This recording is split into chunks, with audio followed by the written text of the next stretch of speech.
జోధా తుపాకీలోంచి గుళ్ళు తీసిన సంగతి ఆ నిజం ఈ అంతఃపురం బయట పొక్కకూడదు. ఈ బాధ్యత నీ పైనుంది. ముఖ్యంగా రుకయ్యకి సంగతి తెలియకూడదు. తను జనాల్ని పరిస్థితిలో చూడలేదు.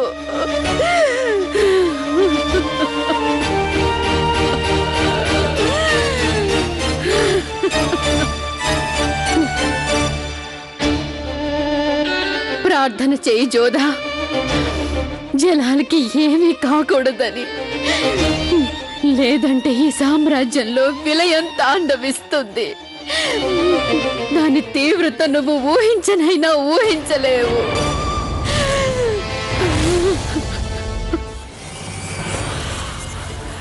మీ అందరినీ ఒక ముఖ్యమైన సంగతి చెప్పడానికి పిలిపించడం జరిగింది. మొఘలాయి సామ్రాజ్యం చిక్కుల్లో పడిపోయింది.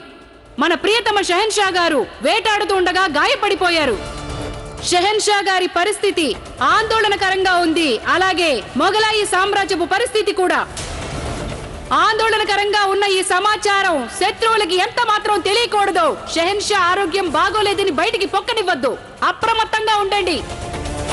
భవనం లోపల ఎక్కడైనా ఏదైనా చిత్రమైన సంఘటన కనిపిస్తే అది వెంటనే మీ పై అధికారులకు తెలియజేయవలసిన బాధ్యత మీకుంది. మొఘలాయి సామ్రాజ్యపు ఉప్పు తిన్న రుణాన్ని తీర్చుకోవాల్సిన తరుణం ఆసన్నమైంది. మీరంతా మీ బాధ్యతల్ని సక్రమంగా నిర్వహించాల్సిన అవసరం ఎంతైనా ఉంది. షెహన్షా జలాలుద్దీన్ మొహమ్మద్ జిందాబాద్! షెహన్షా జలాలుద్దీన్ మొహమ్మద్ జిందాబాద్! జిందాబాద్! షెహన్షా జలాలుద్దీన్ మొహమ్మద్ జిందాబాద్!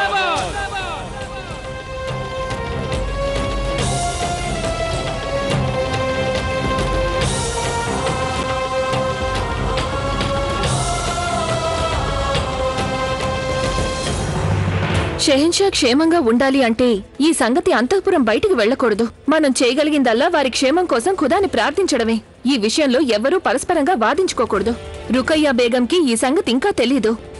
మహారాణి గారి ఆదేశం ఏంటంటే ఆవిడికి ఈ సంగతి ఎవరూ కూడా చెప్పకూడదు. ఆ రుకయ్యా బేగంకి ఈ సంగతి తెలిస్తే తట్టుకోలేదు. ఆవిడికి ఈ వార్త ఎవరు చెప్తారో ఆవిడ కోపానికి వారు ఆహుతవుతారు. మహారాణి గారి ఆదేశం ప్రకారం ఈ వార్త ఆవిడికి ఎవరు తెలియజేస్తారో వారిని నేరస్తులుగా పరిగణించడం జరుగుతుంది. అర్థమైందా మీకు?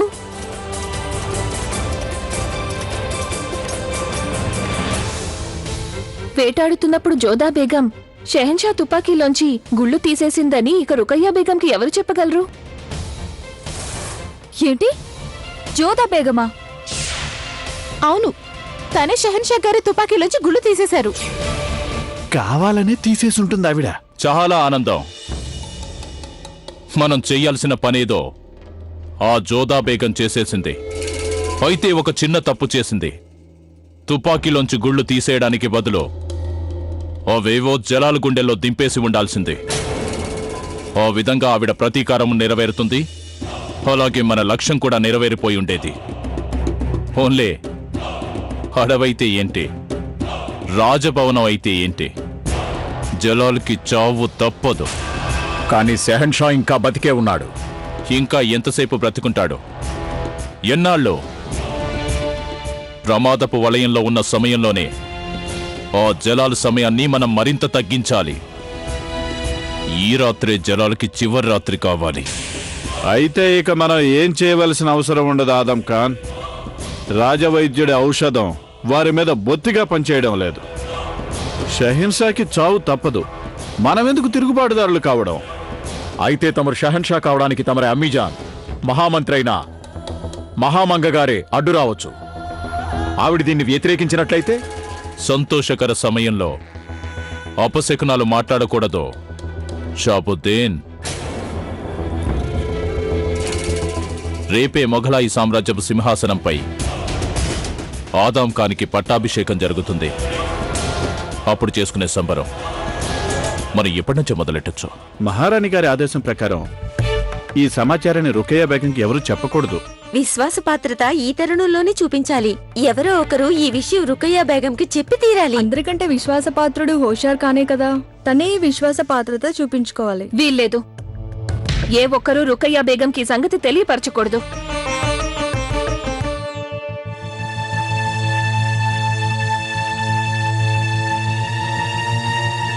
చెప్పకపోతే వారి పట్ల అన్యాయం అవుతుంది. రాణిలలో విశిష్ట రాణి అనే కారణంగా ఈ వార్త తెలుసుకునే పూర్తి హక్కు తనకుంది.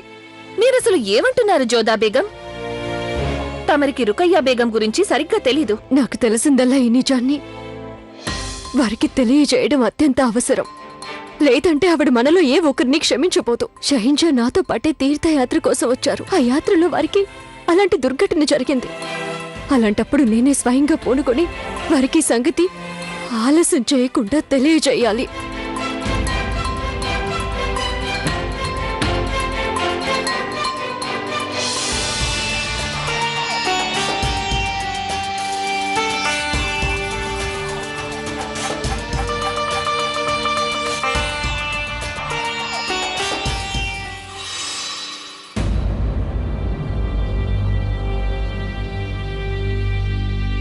నేను రుక్కయ్య బేగం గారిని చూడాలి. నన్ను క్షమించండి జోదా బేగం, ప్రస్తుతం రుకయ్యా బేగం విశ్రాంతి తీసుకుంటున్నారు. ఆమెను కలవడానికి వీలు పడదు.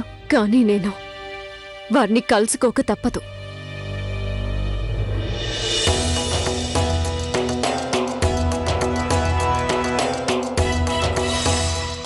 మా దాసి అన్న మాటలు నీ చెవికి ఎక్కలేదా? ఇది నేను విశ్రాంతి తీసుకోవాల్సిన వేళ. అనుమతి లేకుండా మా సేనాగారానికి రాగల ధైర్యం నీకెలా వచ్చింది?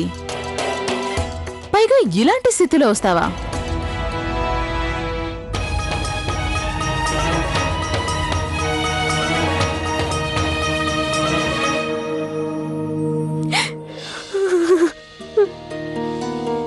జలాలెక్కడున్నారు? తను నీతో కలిసే కదా వచ్చారు?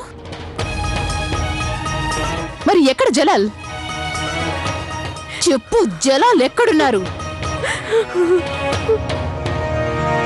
అది ఒక పెద్ద పులి మా మీద దాడి చేసింది. అప్పుడైనా ఆయన ఏంటి? ఆయన షహిన్షా గారు ఆయన ఆయన ఆయన ఏంటి? మా ప్రీతమ జలాల్, మా షహర్షా జలాల్ క్షేమంగా ఉన్నారా లేదా? చెప్పు. ఆయన జీవించే ఉన్నారు. కానీ అసలు ఇదంతా ఎలా జరిగిందో చెప్పు. చెప్పవే. ఆయన వేటలు సిద్ధహస్తులు. అలాంటిది ఆయన ఎలా గాయపడ్డారు? అది నేనే వారి తుపాకీలో నుంచి గుళ్ళన్నీ తీసేశాను. అసలు నువ్వెలా వారి తుపాకీలోంచి గుళ్ళు తీసేస్తావు? నీకంత ధైర్యం ఎలా వచ్చింది? నువ్వు వారి దీర్ఘాయుషు కోసం ప్రార్థించడానికి వెళ్ళావా, లేక వారి ఆయుష్ హరించడానికా? చెప్పు. నువ్వు వారి ప్రాణాలు తీయడానికి ప్రయత్నించావు కదూ?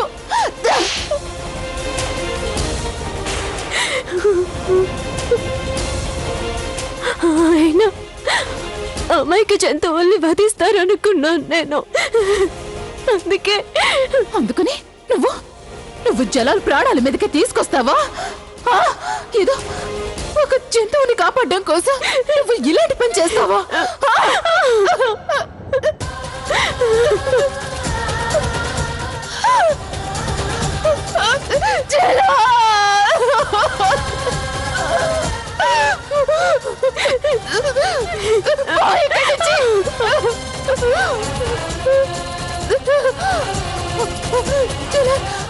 జలాల్,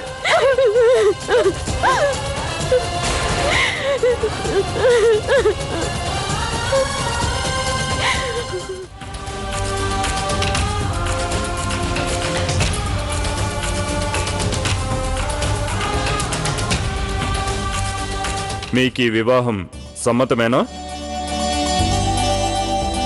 సమ్మతమే. తమరికి వివాహం సమ్మతమేనా? సమ్మతమే.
జలాల్, ఇలా చూడండి, మీరు ఒకేనండి. లేవండి జలాల్, నాతో మాట్లాడండి. జలాల్, నన్ను చూడండి. ఈ సామ్రాజ్యానికి మీరు చాలా అవసరం. ఈ అంతఃపురానికి కూడా మీరు అవసరం. అలాగే నాకు తమరి ఈ రుకయ్యకి కూడా మీరు చాలా అవసరం జలాల్. లేవండి అత్తయ్య, మీరు కళ్ళు తెరవడం లేదే. జలాల్ లేవండి, లేవండి జలాల్, లేవండి జలాల్. గ్వాలియర్లో ఉన్న హకీం గారికి వర్తమానం పంపించాం. వారు ఎంత త్వరగా ఇక్కడికి రాగలిగితే అంత మంచిది. రాను రాను షెహన్షా గారి పరిస్థితి ఆందోళనకరంగా ఉంది. చాలా రక్తం కారిపోయింది. ఎంత ప్రయత్నించినా నెత్తురు కారడం ఆగలేదు. గాయాలు కుళ్ళిపోవడం కూడా ఆరంభమైంది. యా అల్లా, దయ చూపించు.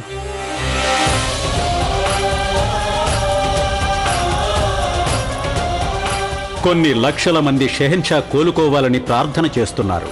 వాళ్ల ఆందోళనకి అంతులేదు. అయితే మరికొందరు మాత్రం ఈ వార్త తెలిసి సంతోషిస్తున్నారు. మొగలాయి సామ్రాజ్యంలోని ప్రముఖులు, పెద్దలు అంతా షెహన్షా పరిస్థితిని దాచి ఉంచాలనుకున్నారు. కానీ గూఢచారులు తమ పని చేసుకుంటూ పోయారు. దాంతో ఈ సంగతి దేశమంతటా తెలిసిపోయింది. మంచి వార్తలు వ్యాపించాలంటే సమయం పట్టొచ్చు, కానీ దుర్వార్తలు కార్చిచ్చులా వ్యాపిస్తాయి. ఆయన మీద పెద్ద పులి దాడి చేసిందట. కారణం ఏదైతేనే జలాలు గనక మరణించడం జరిగితే సామ్రాజ్యం అంతటా అరాచకత్వం తలెత్తుతుంది. నేను చెప్పదలుచుకున్నదేమిటంటే జలాల్ మరణమే మన గాయాలపై లేపనంగా పనిచేస్తుంది. వాడు చావడం అనేది ఇక తప్పదు. అలాగే అరాచకత్వం తలెత్తడం ఖాయం. ఎందుకంటే జలాలకి మిత్రుల కంటే శత్రువులే ఎక్కువగా ఉన్నారు. వాళ్ళంతా అతను చావాలని ప్రార్థనలు చేస్తున్నారు. అందుకనే మనం కూడా ప్రార్థన చేద్దాం. జలాల్ శత్రువుల ప్రార్థన నెరవేరాలని ప్రార్థిద్దాం.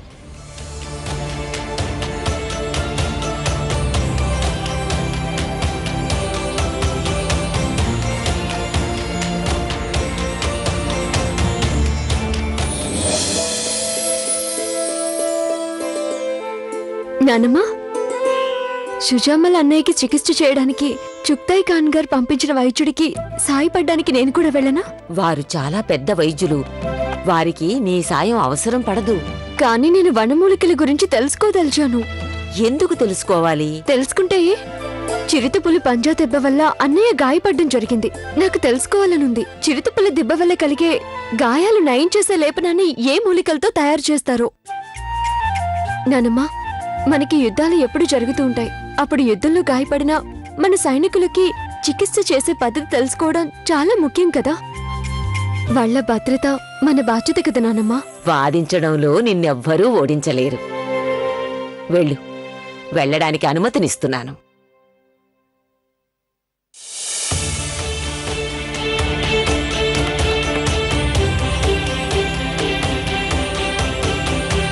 జోదా, మీరు స్వయంగా రావడం మంచిదైంది అత్తయ్య గారు. నేను షహిన్షా గారి కోసం లేపనం తయారు చేశాను. ఈ లేపనం రాస్తే వారికి గాయాలు తొందరగా మానిపోతాయని నా నమ్మకం. చందా, ఈ మందు తీసుకెళ్లి హకీం గారికి అందజేయి. దాన్ని జలాల్ గాయాలకు పొయ్యమని చెప్పు. ఇక ఇది నా ఆదేశం అని చెప్పు.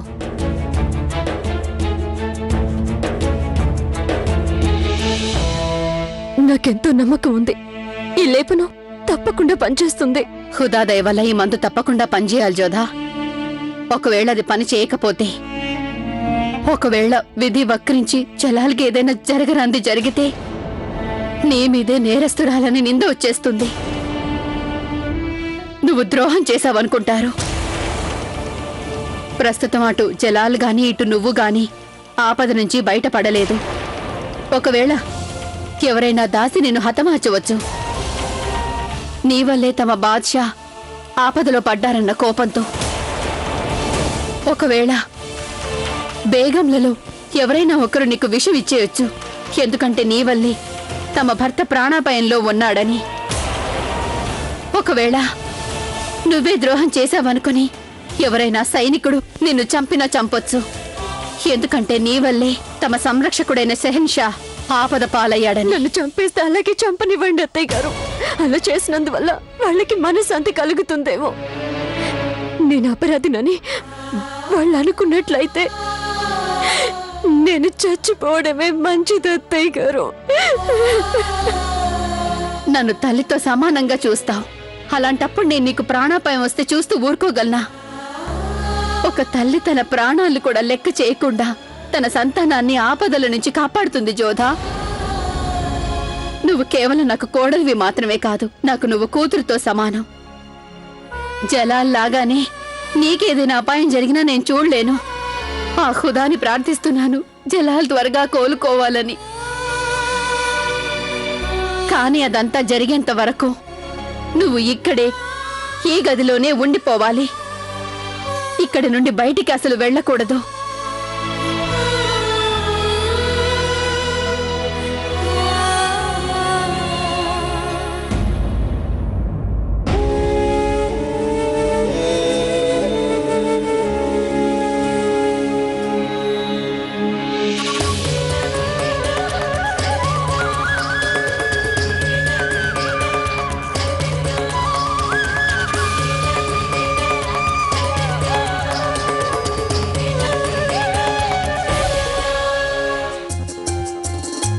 గ్వాలియర్ నుంచి హకీం గారు ఇంకా రాలేదేంటి?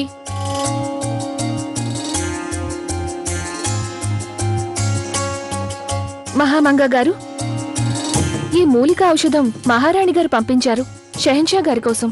జోదా బేగం గారు దీన్ని తయారు చేశారు. ఎవరు జలాల్కి ఇంతటి దుర్గతి పట్టించారో ఆ వ్యక్తినే ఇంకా నమ్ముతున్నారేంటి మహారాణి గారు?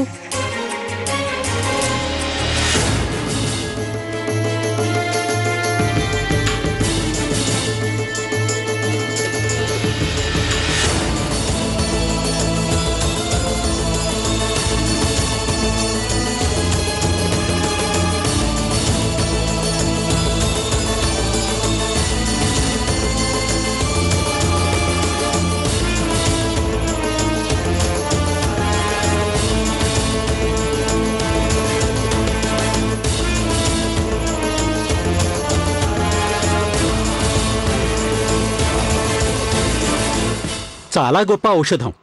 ఆ ఔషధ ప్రభావం స్పష్టంగా కనిపిస్తోంది. నెత్తురు కారడం నిలిచిపోయింది.